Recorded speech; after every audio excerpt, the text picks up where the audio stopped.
반갑습니다. 포도아마입니다. 현재 2026년 2월 9일 오늘 장 시작하는 거 보셨습니까? 종가가 5,000선에서 불안하게 마감했는데 오늘 시간은 무려 5,299에서 시작했습니다. 밤사이 공포감에 잠 못 이루신 분들이 무색할 만큼 시장은 보란듯이 갭상승으로 문을 열었습니다. 많은 분이 지난주 나스닥이 무너졌으니 우리도 끝났다. 지금이라도 다 팔고 도망가야 한다며 패닉을 이야기할 때 거래량은 정반대의 이야기를 하고 있습니다. 시장은 패닉이 아닙니다. 오히려 너무 많이 빠졌다고 판단한 스마트머니들이 시초가부터 강하게 밀고 들어오는 기회의 장입니다. 물론 지난 20년간 IT 업계를 지탱해온 판이 뒤집히는 구조적 변곡점인 것은 맞습니다. 하지만 오늘 아침 5,200이라는 숫자가 증명하듯 이 변동성이 우리에게는 독이 아니라 약이 될 수 있습니다. 오늘 영상에서는 오늘 아침 갭상승의 의미와 국장 진단부터 먼저 내려드리고 도대체 미국에서 무슨 일이 벌어졌기에 이런 변동성이 생겼는지 그 구체적인 증거들을 팩트 체크해 드리겠습니다. 지금부터 여러분의 투자 인생을 바꿀 수도 있는 시간입니다. 집중해주세요. 자, 결론부터 말씀드리겠습니다. 오늘 아침 5,000에서 5,299로 튀어오른 이 갭상승, 그리고 지난주 하락장에 동반된 역대급 거래량, 이 두 가지 데이터를 합쳐보면 답은 하나입니다. 지금은 역대급 기회의 구간입니다. 보통 진짜 하락장이나 패닉셀링이 이어질 때는 시가가 전일 동가보다 낮게 하락에 시작해서 질질 흘러내려야 정상입니다. 그런데 오늘은 정반대죠. 이건 공포에 질려 던진 개인들의 물량을 외국인과 기관이 바닥권에서 싸다 하고 받아냈다는 강력한 증거입니다. 즉 거대한 손바뀜이 일어났다는 뜻입니다. 냉정하게 따져봅시다. 삼성전자, SK하이닉스 같은 우리 반도체 기업들 펀더멘털에 문제가 생겼나요? 아닙니다. 제가 잠시 뒤에 미국 시장 데이터를 통해 증명해드리겠지만 지금의 글로벌 위기는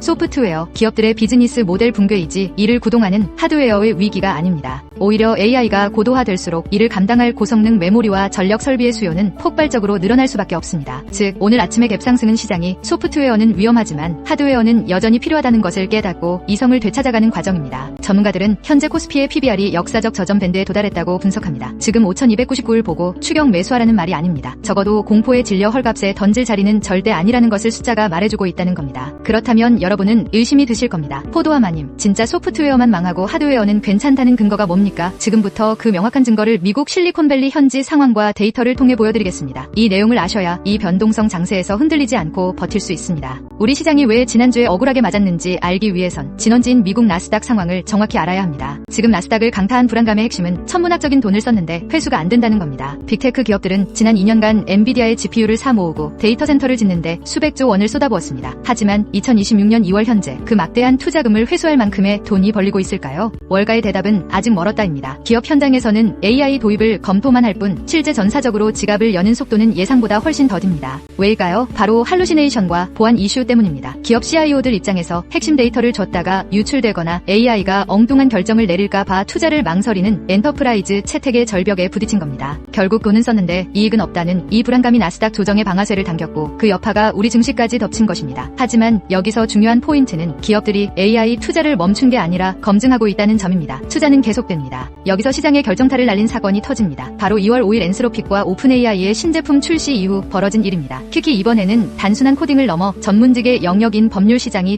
초토화되었습니다. 엔스로픽이 출시한 크라울 오퍼스 4.6과 크라울 카워크 기능 때문인데요. 이게 정말 무서운 게 AI가 법률 표준 약관을 스스로 학습하고 독소 조항을 찾아 수정하고 심지어 회사 상황에 맞는 최적의 계약서를 추천까지 해줍니다. 기존에는 변호사나 법무팀이 며칠 밤을 세워가며 하던 일을 AI가 몇 초 만에 끝내버린 겁니다. 이 기능이 공개되자마자 무슨 일이 벌어졌을까요? 법률 리서치와 자문 서비스를 제공하던 대표적인 SaaS 기업 톰슨 로이터의 주가가 하루 만에 16% 급락했고 리걸줌은 무려 20%나 폭락했습니다. 투자자들은 깨달은 겁니다. 아, 이제 법률 자문이나 리서치 같은 고부가 가치 서비스도 AI가 다 하겠구나. 그럼 비싼 돈 내고 톰슨 로이터를 구독할 이유가 없네. 이처럼 특정 영역에 특화된 버티컬 SaaS 기업들의 해자가 무너지면서 주가 하락을 이끌었습니다. 반면 경쟁자인 오픈AI의 상황은 어떨까요? 그들 역시 GPT 5.3을 내놓으며 기술력을 뽐냈지만 역설적으로 심각한 재정 위기설에 휩싸였습니다. 이 모델은 성능이 뛰어난 만큼 추론 비용이 상상을 초월합니다. AI가 법률 검토를 하고 코딩을 할 때마다 전력과 칩 자원을 엄청나게 잡아먹는데 현재의 구독료 모델로는 이 비용을 감당할 수 없다는 분석이 나온 겁니다. 월가에서는 오픈AI가 2030년까지 1,000억 달러를 태워야 하는데 과연 버틸 수 있겠느냐는 의구심을 제기하고 있습니다. 즉, SaaS 기업은 일감이 없어서 망하고 AI 기업은 비용이 너무 들어서 적자가 나는 진퇴양난의 상황. 이것이 지금 미국 기술주 시장을 짓누르는 불안 요소의 실체입니다. 이 현상을 금융가에서는 SaaSpocalypse, 즉 SaaS의 종말이라고 부릅니다. 지난 20년간 세일즈포스나 서비스나우 같은 기업들은 직원 수가 늘어나면 소프트웨어 요금도 더 받는다는 좌석 기반 모델로 돈을 벌었습니다. 하지만 AI 에이전트가 직원 일을 대신해주는데 기업들이 굳이 사람 머릿속 지수대로 돈을 낼까요? 당연히 안 냅니다. 이를 효율성의 역설이라고 합니다. AI 덕분에 효율은 올랐지만 소프트웨어 기업의 매출은 줄어드는 기이한 현상이죠. 여기에 더해 이제는 도구를 파는 게 아니라 결과를 파는 서비스 소프트웨어 모델로 넘어가야 하는데 이 과정에서 필연적으로 매출 공백이 발생합니다. 기존 구독료는 끊기고 새로운 수익 모델은 아직 자리 잡지 못한 상황. 마진율이 80%에서 50%로 곤두박질 치니 주가가 조정을 받는 건 당연한 수순입니다. 자, 여기서 다시 우리 국장 이야기로 연결해 볼까요? 소프트웨어 기업들은 죽을 마시고 AI 기업들은 비용 때문에 허덕이지만 이 거대한 판을 돌리기 위해 필수적인 반도체와 전력 기기는 누가 만듭니까? 바로 한국 기업들입니다. 이것이 제가 서두에 위기 속에 기회가 있다고 말씀드린 결정적인 근거입니다. 마지막으로 인력 시장의 변화 하나만 더 짚고 넘어가겠습니다. 사실 이 부분이 가장 충격적입니다. 지금 실리콘밸리에서는 주니어 데스 스파이럴이라는 말이 돕니다. 신입 개발자를 안 뽑는다는 얘기입니다. 간단한 코딩은 AI가 다 하니까요. 미국 컴공과 졸업생 실업률이 10%에 육박합니다. 그런데 더 무서운 건 경력직인 시니어 개발자들도 안전하지 않다는 점입니다. 불과 2부터 3년 전만 해도 아마존 같은 빅테크 기업들이 돈을 쌓아 짊어지고 가서 개발자를 모셔오던 시절이 있었죠. 지금은 완전히 딴판입니다. 아마존조차 대규모 해고를 단행하고 신규 채용을 동결했습니다. 왜일까요? AI 에이전트 시니어 개발자 1명이 과거 개발팀 5명의 몫을 해내기 때문입니다. 기업 입장에서 효율성은 극대화되었지만 개발자 개인에게는 재앙입니다. 어중간한 실력의 시니어는 이제 갈 곳이 없다는 말이 현실이 되었습니다. 고연봉 개발자의 시대, 그 화려했던 황금기가 저물고 있습니다. 반면 비전문가들은 바이브 코딩이라고 해서 이런 느낌으로 만들어줘라고 말만 하면 앱을 뚝딱 만들어내는 세상이 왔습니다. 이건 무엇을 의미할까요? 기술의 장벽이 무너지면서 전문 개발자의 희소성은 떨어지고 기업들은 더 적은 인력으로 더 많은 소프트웨어를 만들어낸다는 겁니다. 이는 소프트웨어 산업의 비용 구조가 영구적으로 바뀌었다는 결정적인 증거입니다. 정리하겠습니다. 지금의 혼란은 닷컴 버블 같은 가짜의 붕괴가 아닙니다. 너무나 강력한 진짜 기술이 등장하면서 기존의 낡은 비즈니스 모델과 인력 구조를 부수고 있는 과정입니다. 미국 소프트웨어 시장은 당분간 뼈를 깎는 구조 조정과 매출 공백을 겪을 것입니다. 그 여파로 우리 증시도 잠시 흔들렸습니다. 하지만 오늘 아침 5200의 갭상승이 보여주듯 시장은 똑똑합니다. 소프트웨어의 위기가 곧 하드웨어 강국인 한국의 위기는 아니라는 것을 알고 있습니다. AI가 똑똑해질수록 비용은 늘어나고 그 비용의 대부분은 고성능 반도체와 전력 인프라로 흘러들어갑니다. 즉 미국 빅테크의 지출은 곧 한국 반도체 기업의 매출이 됩니다. 분위기에 휩쓸려 눈을 감지 마시고 외국인의 매도가 멈추고 다시 담기 시작하는 숫자가 증명되는 기업을 선별하십시오. 시장의 변동성이 극에 달한 지금이 준비된 누군가에게는 부의 추월 차선에 올라탈 기회임을 잊지 마시기 바랍니다. 오늘 영상이 여러분의 불안을 확신으로 바꾸는데 도움이 되었기를 바랍니다. 도움이 되셨다면 구독과 좋아요 부탁드리며 저는 다음 영상에서 더 냉철하고 희망적인 데이터로 찾아오겠습니다. 지금까지 포도함아였습니다. 감사합니다. 이 기회의 핵심 포인트 숫자로만 요약해 드릴게요. 더 알고 싶은 전략이 있다면 댓글 또는 블로그 댓글로 남겨주세요.